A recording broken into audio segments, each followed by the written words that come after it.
Écoutez, mon pays, qui est le Cameroun, a fait un très très grand investissement. Et ceux qui ont eu le plaisir de passer un mois chez eux au Cameroun, vous avez pu constater qu'aujourd'hui, notre président a doté cette jeunesse des plus beaux stades d'Afrique. Et moi qui suis un jeune garçon qui veut toujours plus, il est important que je mette ces stades en avant. Nous avons 7 stades. Et je pense que pour organiser une Coupe du Monde, il vous faut 6 ou 7. Nous les avons. C'est aussi un positionnement en termes de business. Je n'ai pas forcément pensé à la Coupe du Monde dans 8 ans, parce que celle dans 4 ans, elle est déjà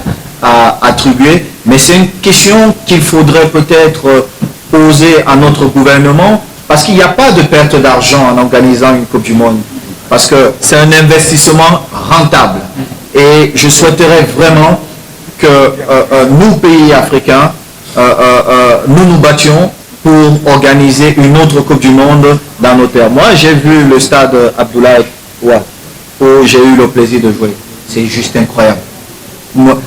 Quand vous êtes dans le stade, vous vous dites que vous êtes peut-être à Londres. Mais il est tellement beau, vous dites non, je ne suis pas en Afrique. Et il est important que ceux qui ne nous connaissent pas viennent aussi chez nous et qu'ils se rendent compte de ce que nous faisons de bien. Parce qu'on les présente toujours ce que nous ne faisons pas de bien. Et pour les instances du football africain, c'est pas que je ne suis pas content. Évidemment qu'il y a beaucoup de bonnes choses qui sont faites. Mais nous devons demander qu'ils aillent encore beaucoup plus loin. Et aller beaucoup plus loin, c'est de permettre à l'Afrique d'avoir beaucoup plus de place. Parce que nous sommes 54 membres de cette confédération qui est la plus grande au monde. Et il est important qu'on ait beaucoup plus. Vous verrez que d'autres confédérations ont plus de pays représentants que l'Afrique. Nous sommes cette confédération qui a le plus grand nombre de fédérations.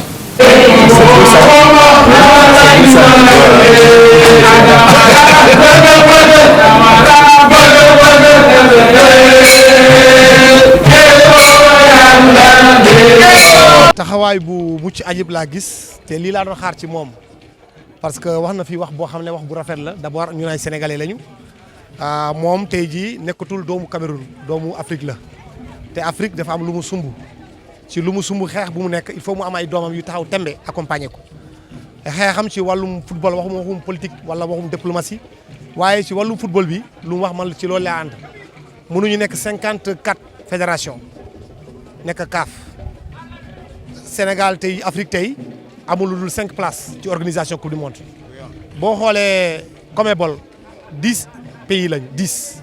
am nañu 5 représentants foofu la Brésil di jógee foofu lay Argentine di jógee te wax na wax bu am solo tey jii ñen ñoo qualifié coupe du monde Sénégal moo qualifié Cameroun moo qualifié Ghana moo qualifié Maroc moo qualifié 5 équipes ñoo qualifié waaye bàyyi nga ci yoon bi ay équipes yoo xam ne bu ñu nekkoon tey jii 10 mun na am ñooñu ñëw lu mel ni Algérie mun na ñëw da gën a yokk doole Sénégal lu mel ni Nigéria mun na ñëw mun na yokk doole Sénégal Côte d'Ivoire mun na ñëw mun na yokk doole Afrique donc loolu yëpp su amee te fu mu ko jeexalee nag si foofu laay waxaat encore CAF moo war a taxawaay boobu mu bañ a nekk rek des fall faire valoir su fekkente ne élection jotee ki nga xam ne moom moo jiite FIFA ñëw Afrique am fii 54 voix bu paree ci loolu pare na ci ñëpp xam nañu président FIFA tey ji européens yi kenn bëggu ko boo demee Amérique latine CONMEBOL kenn bëggu ko foofu donc su amee doole bu mu am tey africains yi ñoo ko may man nag dooma yaakaar ba pare yem ma dooma yaakaar ba pare nga yem ma donc loo bëgg man maa ngi la koy defal da nga war a xar sa tànk tubay aussi ñun tamit li ñu bëgg nga defal ñu ko man d'accorduma sax si par exemple augmentation quota bi pour yokk Afrique tey jii dañuy yokk à partir de 2026 United 2026 qualifiés yi dootuñu nekk 32 fanweer ak ñaar dañuy dem 48 Afrique da ciy am 10 waaw dëgg la mais soo xoolee ba léegi des na parce que Amérique européens yi 55 lañ ñun 54 lañu ñoom am nañ 14 qualifiés ñun on aura ko 10 qualifiés donc loolu aussi il faut que ñu jàngataat ko ñu xool ko bu njëkk ba mën nañu wax ne wuy amuñu ay joueurs yu xarañ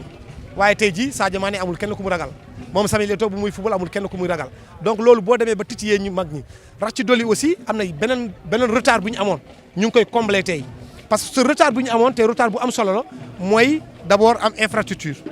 boo xoolee tey stade bi ñu tabax fii stade Maître Abdoulaye Wade du question dama nekk sénégalais rek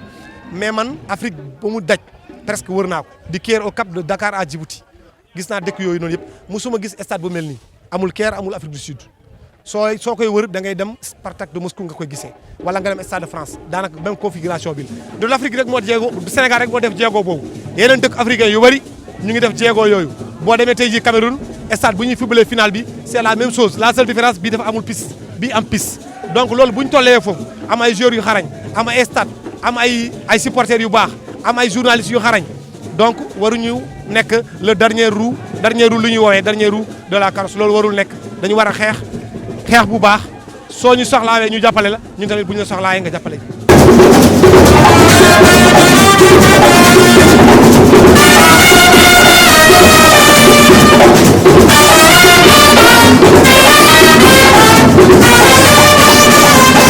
président commission Qatar 2022 donc bëggoon nañu xam bi ngeen gisee Samuel Eto'o ak taxawaayam ci li nga xam ne moo di coupe du monde 2022 bi lan moo ci seen xalaat. non avant tout mooy di la sant di la gërëm Eto'o dem ci suba ba léegi ñoo nekkoon hôtel Pullman ñoo ndëkkandoo ñoo añandoo ñoo àndandoo ñoo ak moom fii kon loolu day wan ni xam na liggéey bu rafet bi nga xam tamit 12e Gaïndé moo ngi koy liggéey au niveau du Sénégal au niveau international kon ñoom bi mu ñëw fii ñun rafetlu nañ ko ñun bëgg nañ ci ñun kontaan nañ ci te incha allah rabi fas yéene nañu ànd ak moom ak fédération sénégalaise de football ànd ak aussi tamit ki nga xam ni mooy le ministre des sports monsieur Matar Ba monsieur le ministre di sunu xarit ànd ak moom dem Qatar pour supporter équipe nationale Sénégal ngir yàlla may ko ndam. lan ngeen war a taxawee foofu ca Qatar en 2022 lan la ñuy xaar ci 12e Gaïndé. incha allah rabi comme ni ñu xaaree woon Cameroun rek ànd ak ñoom dëkk bu ñu wax ñu ànd ak ñoom supporter leen doole leen ndax muy Sadio Mané. muy ñoom Kalidou Koulibaly muy ñoom Gana Gueye muy ñoom Edouard bu ñu gisee 12e Gaïndé dañuy gën a yokk seen cawarte dañuy gën a yokk seen góorgóorlu ngir Sénégal am ndam. ban message ngay jox ñi nga xam ne moo di supporters yi à part les supporters du 12e Gaïndé. ñun ñëpp ñu booloo bokk ndey bokk baay xam ne ñun dara ñoruñu lu dul suñu réew ndax bëgg sa gox wala bëgg sa réew ci jaamu yàlla la bokk kon nañu jàppale suñu équipe nañu doole suñu équipe ndax coupe du monde bi ñu dem Sénégal. moo ngi dem ak meilleure équipe d'Afrique kon leer na ni moom en personne équipe bi mu war na mën a sori ci coupe du monde bi war nañu mën a dem ba demi-finale lu benn pays africain mus ta def Sénégal war na ko mën a def nañ ci jàpp nañu ñaan ñu war a ñaan nañu ñaan ñu war a suul ren nañ suul ren ñu war a takk nañu takk ñu booloo bokk ndey bokk benn bëgg-bëgg te ñoo ngi ñaan yàlla nañ ko fekke te tal ko yàlla may ñu ndam yàlla mën na ko yàlla def.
Eto'o da nga ñëw trophée c'est-à-dire que ñëw Eto'o dans le cadre de la coupe du monde pour promouvoir la coupe du monde Qatar donc si loolu vraiment pour ñun fierté la mbégte la pour Sénégal ñëpp parce que Sénégal dafay dem coupe du monde donc bu ñu amee occasion opportunité lëkkaloo ak ñi nga xam ne ñoom ñoo yore coupe du monde ñoom ñoo nekk di def wër àdduna di waxtaan ak nit ñi ci wàllum condition séjour ci wàllum condition organisation coupe du monde vraiment ñu ngi koy gërëm bu baax a baax di bëgg nañu bu baax a baax te occasion la pour ñun tam waxtaan ak ñoom di laaj ay questions ñi nga xam ne ci wàllum supporters nag dañoo fan les fans c'est pas seulement le groupe organisé parce que am na Sénégalais yi nga xam ne ñu bëri dañuy dem supporter ji équipe nationale nga xam ne ñoom ñooy dem seen bopp nga xam ne donc ñëw bi buñ seen kii bi seen teewaay fii rafet na lool am na njëriñ lool pour supporters yi nga xam ne Sénégalais yi képp bépp Sénégalais bu bëgg a dem Qatar vraiment di ci kontaan bu baax a baax ñun dañuy invité en tant que groupe de supporters ñëpp xam nañu Allez Casa boo xoolee ren si football Sénégal au-delà de cette année c'est le meilleur public du Sénégal depuis des années Allez Casa mooy champion d'Afrique en matière de supporters Allez Casa moo yore trophée fair play trophée des meilleurs supporters d'Afrique donc esprit boobu la ñuy demee coupe du monde ci ginnaaw équipe nationale du Sénégal voilà. aussi bëgg nañu xam seen taxawaay fële ca coupe du monde bi nan lay demee ak Allez Casa. non taxawaay moom ginnaaw équipe nationale comme ni ñuy def fii rek xam nga ñun événement bu jot doxalin bu bees la événement bu bees ak dafa ànd ak benn créativité bu ñuy am événement bu nekk dañ ciy adapté wu gis ngeen final coupe du Sénégal xar kanam bu kaas pour woon coupe du Sénégal donc c'est la même façon et de façon encore plus marquée la ñuy nekk di préparer wu pour ñu dem Sénégal teewal Sénégal dem Qatar teewal Sénégal mais teewal Afrique parce que boo xoolee ku xam Allez Casa dafa xare dañ ko xam ci mën-mënum ci xam-xamum def lëkkaloo culture aada ak sport. mais président lan mooy seen secret Allez Casa. suñu secret mooy organisation suñu secret mooy yaru suñu secret mooy discipline ñaar yooyu organisation mobilisation yaru mooy discipline ak vraiment créativité parce que boo xoolee Allez Casa nga xam ne dama doon waxtaan ak benn structure bu Sénégal nga xam ne dañuy dem coupe du monde wàllum tourisme gis nga Allez Casa niveau bu nekk groupe professionnel bu nekk ma ngi foofu di nga gis béykat bi comme sama genre yi di nga gis domestique di nga gis banquier di nga gis magistrat di nga gis avocat di nga gis ku nekk donc ñooñu bu ñu boolee seen doole di xalaat dañuy génne lu nga xam ne lu exceptionnel loolu mooy suñu secret. mais tam secret bi tam maanaam wàccee suñu bopp humilité xam nga loolu mënoo liggéey di dem ci kanam tant que amuloo humilité chaque jour ñun dañu defee ne ñuy def doyul chaque fois bu ñuy liggéey dañu defee ne doyul dañuy yokk donc loolu mooy secret bi la capacité la volonté surtout d'aller de l'avant de faire toujours plus que ce qu'on a fait aujourd'hui et ce qu'on a fait hier. bu bëree dañu xam Allez Casa ci stade xamuñu Allez Casa ci biir comment déjà ci biti stade te Allez Casa lu muy def ci biti stade pour ñun moo gën a am solo fop que Allez Casa lu muy def ci biir stade bi Allez Casa mu ngi social bi da ngay gis ni ñun dañu am ay suñu projet nga xam ne jagleel ko ay jigéen dañu am suñu projet de promotion de la citoyenneté xam nga nit un citoyen il doit aimer son pays forcément un citoyen d'un pays il aime son pays loolu bokk na ci nga xam ne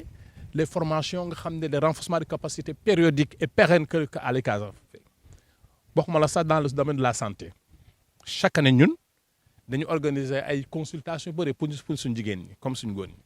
loolu Allez Casa def boo xoolee jamonoy Covid Allez Casa moo commencé Covid sensibilisation tous les jours du premier jour au dernier jour encore sur la Covid en utilisant toutes les langues parlées au Sénégal kàllaama bépp kàllaama bu ñu làkk Sénégal Allez Casa da koy utiliser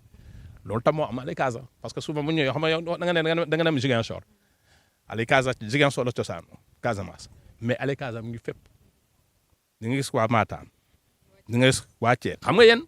kenn musul laaj kenn musul xam jéem a xam lan mooy contenu lan la ñuy wëy lan la ñuy wax malheureusement damay gis ni souvent ay télévision yu jógee bitim réew la première fois qu'il y a un reportage sur Allez Casa c'est Canal Plus qui a fait ça léegi man tey man maay ñëw après incha allah tey di nga ñëwaat dinaa déplacé wu boo xamante ne c'est uniquement pour def spécial boo xamante ne c'est pour les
Kaza nyingare jire mutaru nimbara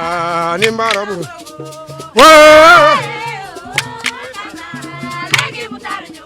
Kaza nyingare jire mutaru nimbara buru.